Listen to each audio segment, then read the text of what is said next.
Salam sejahtera untuk kita sekalian.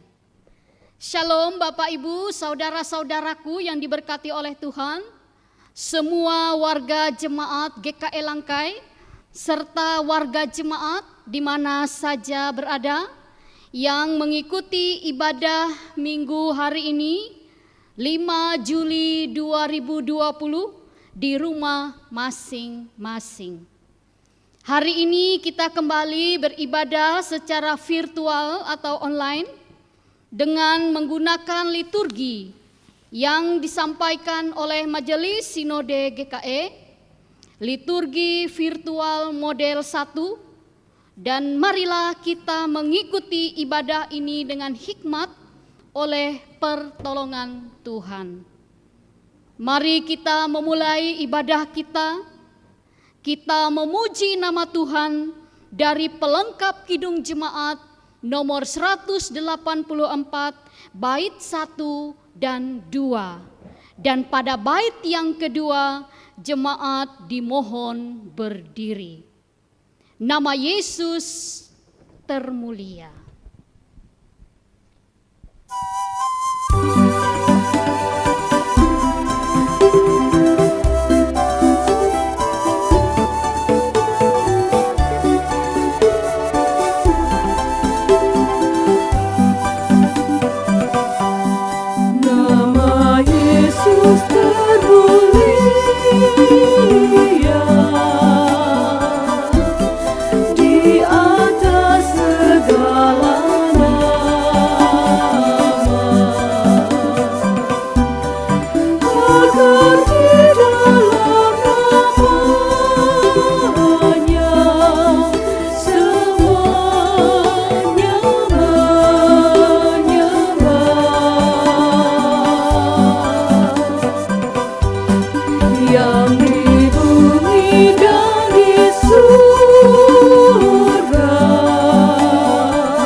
Kata dan berguna.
dalam nama Bapa, Anak, dan Roh Kudus. Amin. Kasih karunia dan damai sejahtera dari Allah Bapa kita dan dari Tuhan Yesus Kristus menyertai kamu. Amin. Jemaat, silakan duduk kembali. Kita kembali memuji nama Tuhan dari pelengkap Kidung Jemaat nomor 40 bait 1 dan 2. Kasihanilah aku yang lemah.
Marilah kita merendahkan diri di hadapan Tuhan.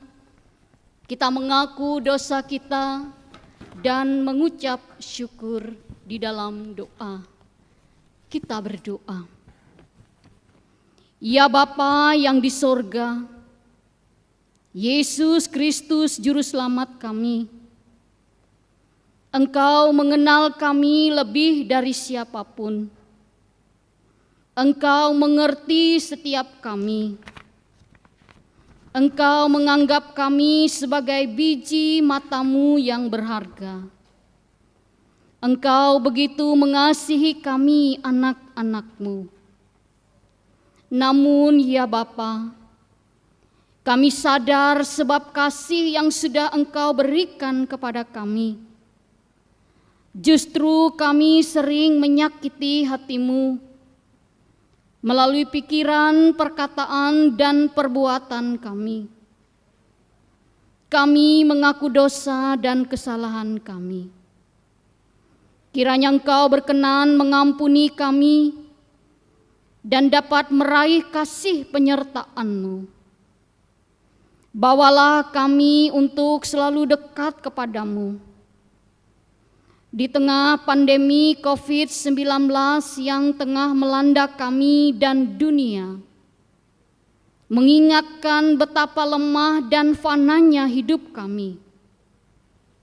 Kuatkan dan teguhkan iman kami, serta beri hikmat dalam menghadapi pandemi ini.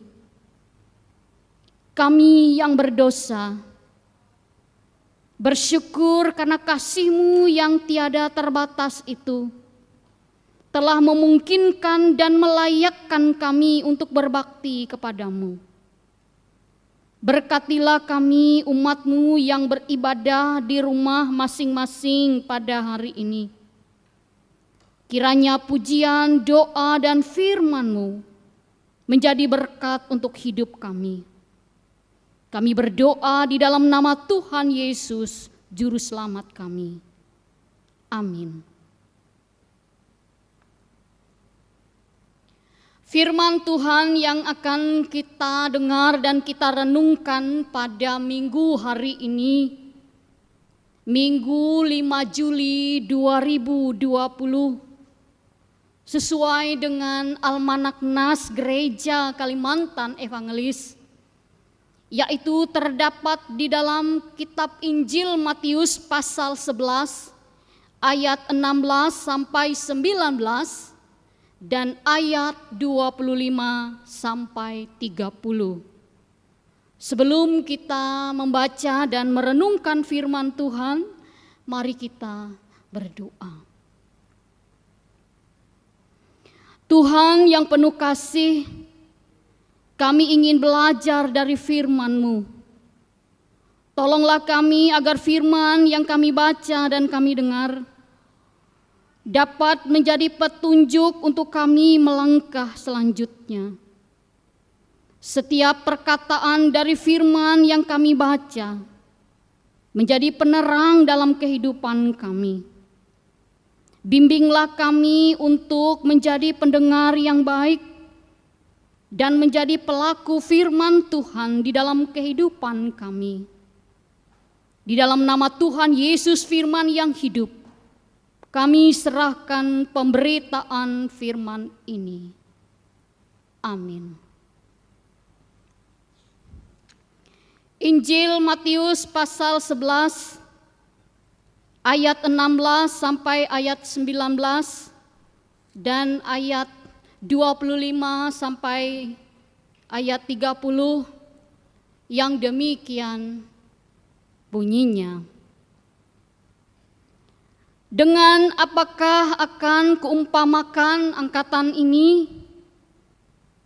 Mereka itu seumpama anak-anak yang duduk di pasar dan berseru kepada teman-temannya, "Kami meniup seruling bagimu, tetapi kamu tidak menari. Kami menyanyikan kidung duka, tetapi kamu tidak berkabung. Karena Yohanes datang, ia tidak makan dan tidak minum, dan mereka berkata, ia kerasukan setan. Kemudian Anak Manusia datang, ia makan dan minum, dan mereka berkata, lihatlah, ia seorang pelahap dan peminum, sahabat pemungut cukai dan orang berdosa. Tetapi hikmat Allah dibenarkan oleh perbuatannya." Pada waktu itu berkatalah Yesus, "Aku berkata kepadamu, Bapa Tuhan langit dan bumi, karena semuanya itu Engkau sembunyikan bagi orang bijak dan orang pandai, tetapi Engkau menyatakan kepada orang kecil. Ya Bapa, itulah yang berkenan kepadamu. Semua telah diserahkan kepadaku oleh Bapakku, dan tidak seorang pun mengenal anak selain Bapa, dan tidak seorang pun mengenal Bapa selain anak, dan orang yang kepadanya anak itu berkenan menyatakannya. Marilah kepadaku, semua yang letih lesu dan berbeban berat, aku akan memberi kelegaan kepadamu. Pikulah kuk yang kupasang dan belajarlah padaku, karena aku lemah lembut dan rendah hati, dan jiwamu akan mendapat ketenangan. Sebab kuk yang kupasang itu enak, dan bebanku pun ringan. Tuhan Yesus berkata, yang berbahagia ialah mereka yang mendengarkan firman Allah dan yang memeliharanya. Amin. Salam Bapak Ibu, saudara-saudaraku yang diberkati oleh Tuhan. Dari nas yang sudah saya baca tadi untuk kita, saya mengambil dua hal sebagai refleksi kita. Yang pertama, Yesus berbicara tentang penolakan terhadap Yohanes Pembaptis dan dirinya. Itu bisa kita lihat dari ayat 16 sampai ayat 19. Yesus mengumpamakan mereka seperti anak-anak yang meniup seruling melambangkan pelayanan Yesus. Yang menyanyikan kidung duka melambangkan pelayanan Yohanes Pembaptis. Keduanya datang untuk membuat orang berdosa bertobat. Namun pelayanan Yohanes Pembaptis maupun pelayanan Yesus ditolak oleh sebagian orang-orang Yahudi, terlebih lagi ahli-ahli Taurat dan orang-orang Farisi. Mengapa mereka menolak Yohanes Pembaptis dan Yesus? Karena mereka adalah angkatan yang keras hati, angkatan yang tidak mau bertobat. Hati nurani mereka tidak ada respon terhadap firman Allah dan juga hukum Allah. Mereka tidak dapat menerima kehadiran nabi-nabi, begitu juga Yohanes Pembaptis dan Yesus. Bapak Ibu, saudara-saudaraku yang diberkati oleh Tuhan, sosok Yohanes Pembaptis memang berbeda dari kehidupan kebanyakan orang pada saat itu. Dia makan belalang dan madu hutan. Dia menyendiri di padang gurun di tempat yang sunyi. Ketika ia hadir memberitakan pertobatan, mempersiapkan jalan bagi kedatangan Yesus, itu yang membuat aneh bagi sebagian orang-orang Yahudi, apalagi ahli-ahli Taurat dan orang-orang Farisi. Kemudian mereka juga mengatakan bahwa Yohanes Pembaptis kerasukan setan. Sangat ironis sekali.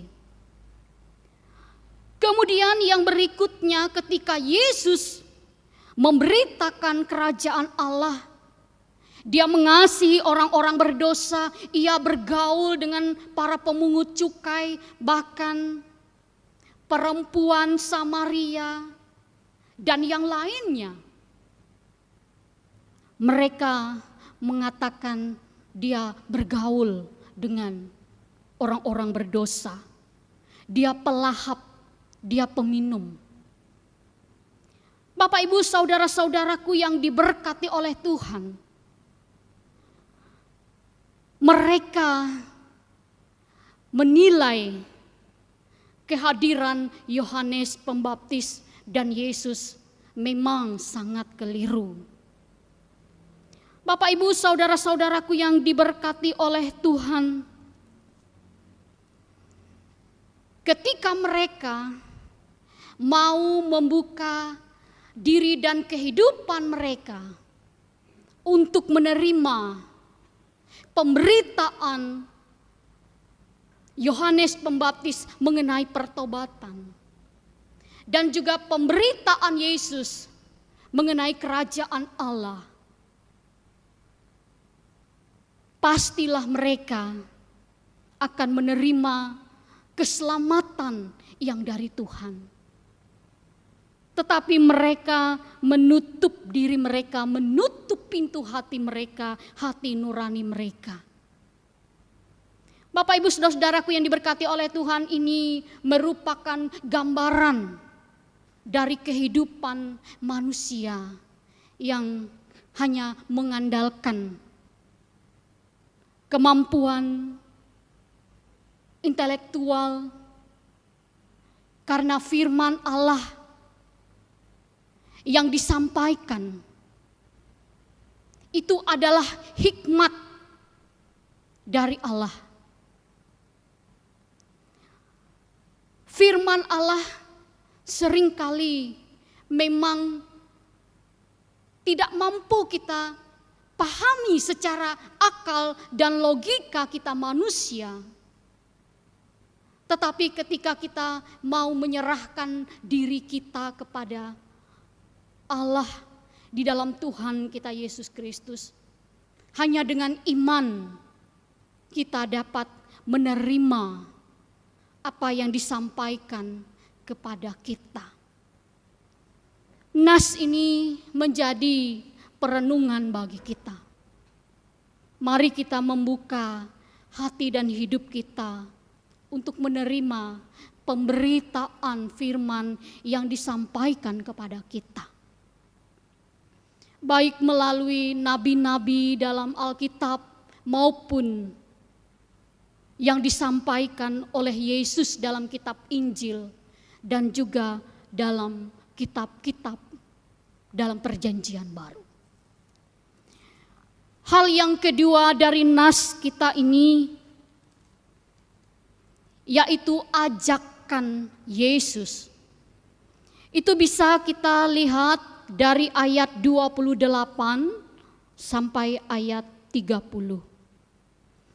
Marilah kepadaku semua yang letih lesu dan berbeban berat, aku akan memberikan kelegaan kepadamu. Pikulah kuk yang kupasang dan belajarlah padaku, karena aku lemah lembut dan rendah hati, dan jiwamu akan mendapat ketenangan. Sebab kuk yang kupasang itu enak dan bebanku pun ringan. Bapak, Ibu, saudara-saudaraku yang diberkati oleh Tuhan, salib dan kuk adalah simbol penting bagi orang Kristen. Salib adalah simbol kematian, simbol pengorbanan, dan menuntut darah. Sedangkan kuk simbol kerja keras, simbol ketaatan atau tunduk, dan menuntut komitmen. Kuk, kayu yang dipasang di tengkuk lembu atau kerbau untuk menarik bajak atau pedati.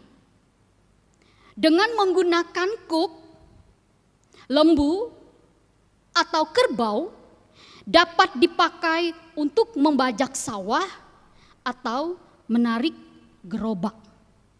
Jadi istilah kuk diambil untuk mengungkapkan tentang firman Allah yang mau disampaikan oleh Yesus kepada para pendengarnya pada saat itu dan juga kepada kita pada saat ini.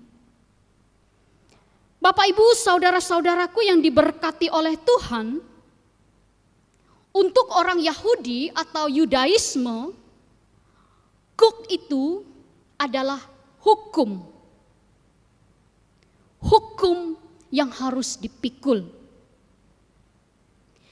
Dalam upacara bar mitzvah untuk anak laki-laki dan perempuan Yahudi usia 12 sampai 13 tahun naik menghadap mimbar untuk menerima kuk hukum Taurat. Kemudian mereka diberikan syal yang dipasang di pundak mereka. Jadi pada usia 12 sampai 13 tahun, ketika mereka menginjak remaja, mereka harus menerima kuk hukum Taurat itu. Mereka dikatakan sebagai orang yang sudah layak untuk menerima tanggung jawab melaksanakan hukum Taurat. Hukum Taurat adalah kebanggaan bagi orang Yahudi. Hukum Taurat itu berat dan juga merupakan beban. Itu bisa kita lihat pada Matius 23 ayat 4. Mereka mengikat beban-beban berat lalu meletakkannya di atas bahu orang, tetapi mereka sendiri tidak mau menyentuhnya. 10 hukum diurai menjadi 248 perintah, 365 larangan, jadi ada 613 aturan. Dalam Injil Matius pasal 11 ayat 28 tadi, marilah kepadaku semua yang letih, lesu dan berbeban berat, aku akan memberikan kelegaan kepadamu. Itu ditujukan kepada orang-orang Yahudi. Karena hukum Taurat yang dibebankan kepada mereka pada saat itu sangat berat. Bapak, Ibu, saudara-saudaraku yang diberkati oleh Tuhan, Yesus menggenapi hukum Taurat yang rumit itu menjadi hukum kasih. Itu bisa kita lihat dalam Injil Matius pasal 22 ayat 37 sampai 40. Kasih kepada Allah, kasih kepada sesama manusia. Bapak, Ibu, saudara-saudaraku yang diberkati oleh Tuhan, ketika kita renungkan ini dalam kehidupan kita, walau kita hidup di bawah kasih karunia, tetapi kita sebagai orang-orang yang percaya tidak dapat lepas dari kuk itu. Karena dengan kuk itulah Tuhan mengatur dan mengendalikan hidup kita. Tanpa kuk, hidup kita tidak ada arah. Bapak, Ibu, saudara-saudaraku yang diberkati oleh Tuhan, apa yang dapat kita pelajari dari kuk yang dimaksudkan oleh Tuhan Yesus? Yang pertama, menundukkan diri kepada Allah. Artinya kita taat kepada Allah, menyerahkan diri dan hidup kita dalam pimpinan penyertaan dari Allah. Kedua, kita belajar dari Tuhan. Belajar dari Yesus. Yesus mengatakan, belajarlah padaku, karena aku lemah lembut dan rendah hati, dan jiwamu akan mendapat ketenangan. Kemudian yang ketiga, ada kelegaan, beban menjadi ringan. Bapak, Ibu, saudara-saudaraku yang diberkati oleh Tuhan, apakah kita telah memikul kuk yang diberikan oleh Tuhan Yesus itu? Kuk itu mengasihi Allah dan mengasihi sesama manusia. Kasih menjadikan setiap beban menjadi ringan. Beban menjadi sukacita. Berat menjadi berkat. Subtema kita minggu ini atau bulan Juli ini, melayani dengan ketulusan hati dan motivasi yang murni.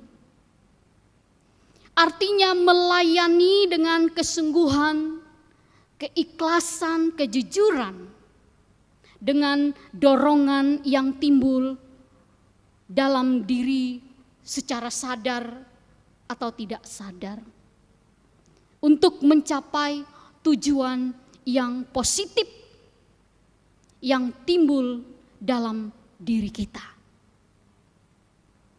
Bapak, Ibu, saudara-saudaraku yang diberkati oleh Tuhan, kalau kuk itu adalah perintah Tuhan yang semula dianggap sebagai suatu beban yang berat bagi orang-orang Yahudi, tetapi di dalam Yesus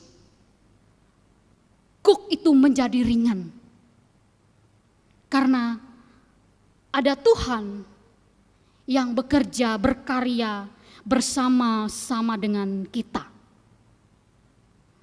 Sebab kuk yang kupasang itu enak dan bebanku pun ringan. Ada Tuhan yang bersama-sama dengan kita. Mari kita bekerja, berkarya untuk Tuhan. Kita adalah pekerjanya. Tuhan memberkati kita melalui firman-Nya. Amin.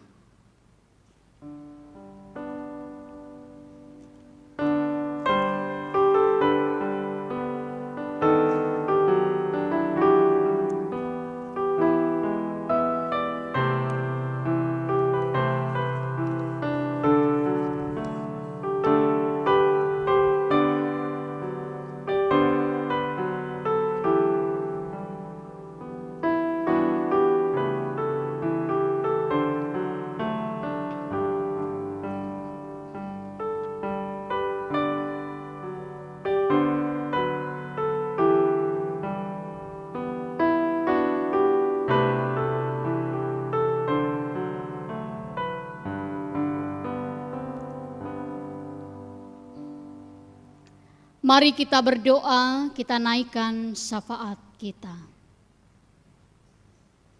Bapa yang di sorga, kami mengucap syukur atas hari baru yang penuh harapan, atas kehidupan yang kami nikmati.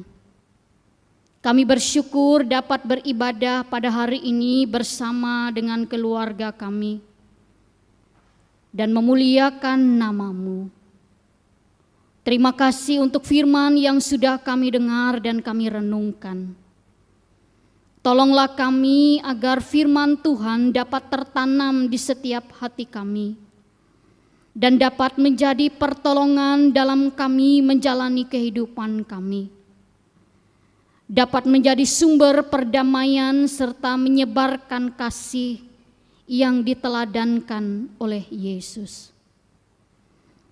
Kami mendoakan jemaat-Mu GKI Langkai. Engkau mengasihi jemaat-Mu. Terima kasih karena mereka selalu mencintai gereja dan mengasihi Tuhan, dan selalu mendukung pekerjaan Tuhan. Berkatilah kehidupan rumah tangga mereka ya Tuhan. Anak-anak, menantu cucu dan seluruh keluarga besar mereka di mana saja mereka berada. Kami percaya jemaat GKI Langkai selalu di dalam perlindungan, pengasihan, dan pertolongan Tuhan. Orang tua kami yang lanjut usia, saudara-saudara kami yang berulang tahun kelahiran dan yang berulang tahun pernikahan, Tuhan juga selalu memimpin, menyertai, dan memberkati mereka. Kami juga mendoakan seluruh warga jemaat yang mengikuti ibadah secara virtual atau online pada saat ini bersama-sama dengan kami jemaat GKI Langkai. Berkati seluruh jemaat-Mu ya Tuhan. Berikanlah kepada kami kesehatan dan kekuatan untuk menjalani hidup di masa-masa sulit karena pandemi COVID-19 ini. Berikanlah kami semua berkat, begitu juga segala usaha dan pekerjaan jemaat-Mu, agar dapat hidup dalam kecukupan. Berkatilah mereka dan jauhkanlah mereka dari segala yang jahat. Kami mendoakan anak-anak kami, kiranya Tuhan tuntun apabila mereka bertemu dengan godaan, kesulitan dan tantangan. Kuatkanlah mereka dengan penyertaan kasih-Mu. Karuniakan hikmat kepada mereka agar berhati tulus dan memiliki cita-cita yang baik untuk masa depan yang cerah. Untuk saudara-saudara kami yang pada saat ini berada di dalam penjara, semoga iman mereka tetap kuat dan pada saatnya mereka pun dapat berkumpul kembali dengan keluarga yang mereka cintai dalam sukacita. Kami juga berdoa untuk janda, duda, dan yatim piatu. Kami berdoa juga untuk bangsa dan negara kami Indonesia, serta seluruh masyarakat. Dengan kebinekaan yang mewarnai kehidupan bermasyarakat dan bernegara, tolonglah kami agar tetap bisa saling mengerti, saling menghargai serta semangat persaudaraan kami. Jauhkan dari adanya konflik yang bisa memicu perpecahan. Semoga seluruh masyarakat berusaha membangun masyarakat yang adil dan makmur. Berilah rahmat, kebijaksanaan kepada kami ya Tuhan agar mampu mengabdikan diri kami demi kebenaran dan keadilan di tengah masyarakat. Kami juga mendoakan pemimpin bangsa agar menjadi pemimpin yang Tuhan pakai untuk mengedepankan kepentingan rakyat. Bimbinglah mereka dengan terang kebijaksanaan, agar segala kebijakan yang diambil sungguh-sungguh bermanfaat bagi banyak orang. Dalam kehidupan beragama, kiranya Engkau menumbuhkan semangat kerukunan antar umat beragama. Jauhkan kami dari sifat merendahkan penganut agama lain. Semoga semua orang yang menghayati dan mengamalkan ajaran imannya dan hidup dengan bertakwa. Kami mendoakan bangsa Indonesia serta seluruh bangsa di dunia yang sedang menghadapi pandemi COVID-19 ini. Semoga dengan pertolongan Tuhan, dunia kesehatan dapat menemukan obat, vaksin yang dapat menangkal dan mematikan wabah virus corona ini. Kami juga mendoakan pemimpin gereja kami dari tingkat majelis sinode, majelis resort, majelis jemaat, bahkan seluruh warga jemaat. Selalu dalam berkat dan perlindungan Tuhan. Dan kami berdoa sebagaimana yang telah Engkau ajarkan. Bapa kami yang di sorga, dikuduskanlah namamu, datanglah kerajaan-Mu, jadilah kehendak-Mu di bumi seperti di sorga. Berikanlah kami pada hari ini makanan kami yang secukupnya, dan ampunilah kami akan kesalahan kami, seperti kami juga telah mengampuni orang yang bersalah kepada kami. Dan janganlah membawa kami ke dalam pencobaan, tetapi lepaskanlah kami daripada yang jahat. Karena Engkaulah yang mempunyai kerajaan dan kuasa dan kemuliaan sampai selama-lamanya. Amin.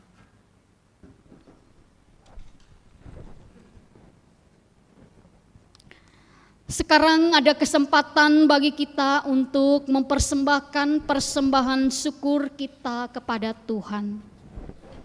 Dengarkanlah nas pengantar persembahan yang terdapat dalam kitab Mazmur pasal 54 ayat 8 dan 1 Tawarikh pasal 29 ayat 17a.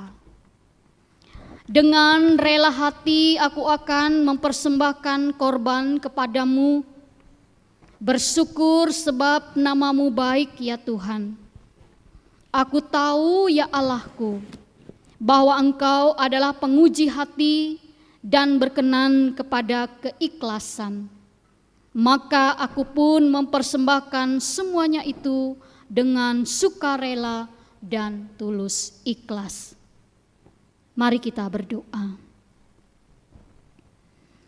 Dengan sukacita dan sukarela, kami mau memberikan persembahan kami kepadamu ya Tuhan, untuk menopang pelayanan gerejamu di tengah pandemi COVID-19 ini, supaya gerejamu tetap teguh mengabarkan berita Injilmu, terutama meneguhkan dan menguatkan iman kami umatmu. Berkatilah kami yang akan memberikan persembahan ini, agar selalu hidup dalam kelimpahan-Mu. Di dalam nama Tuhan Yesus kami berdoa. Amin. Mari kita memberi persembahan kita dengan keyakinan bahwa Allah akan memberikan berkat-Nya kepada kita. Kita memuji nama Tuhan dari Kidung Jemaat nomor 337, bait 1 dan 2. Betapa kita tidak bersyukur.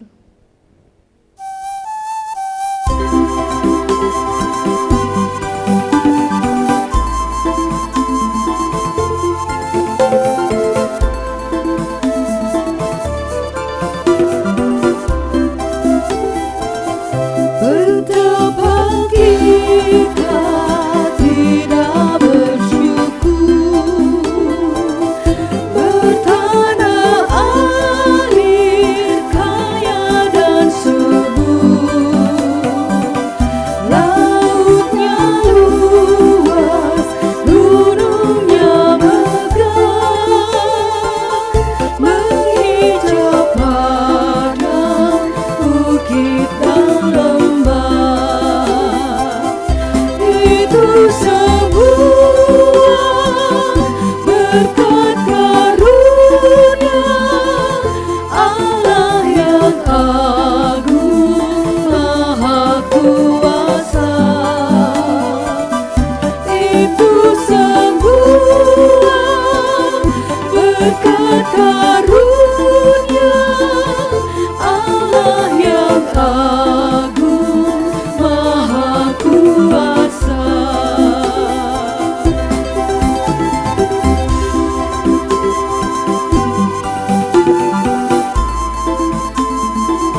Marilah kita berdiri bersama-sama dengan sekalian orang percaya dari segala masa dan tempat.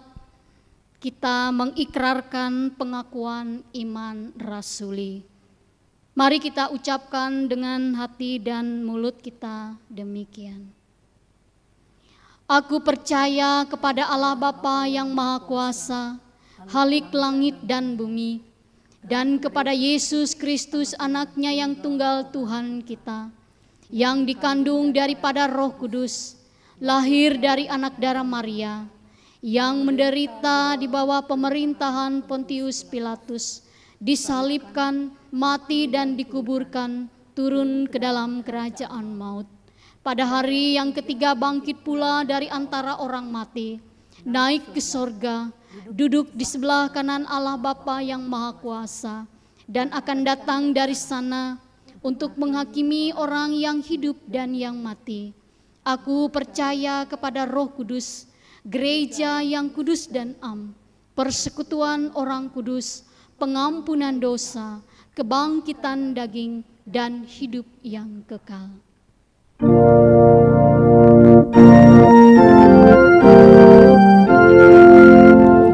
Haleluya, haleluya, haleluya.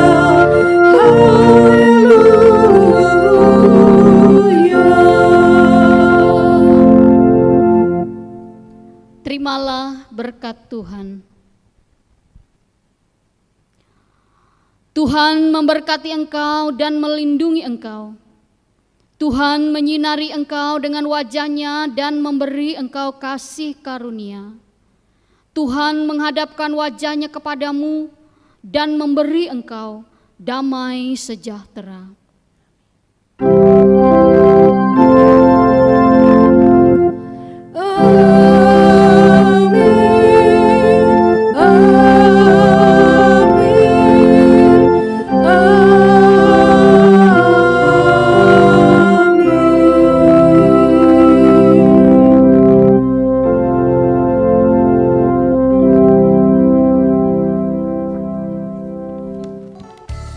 Ibadah kita selesai. Tuhan Yesus memberkati. Tetap berada di rumah. Shalom.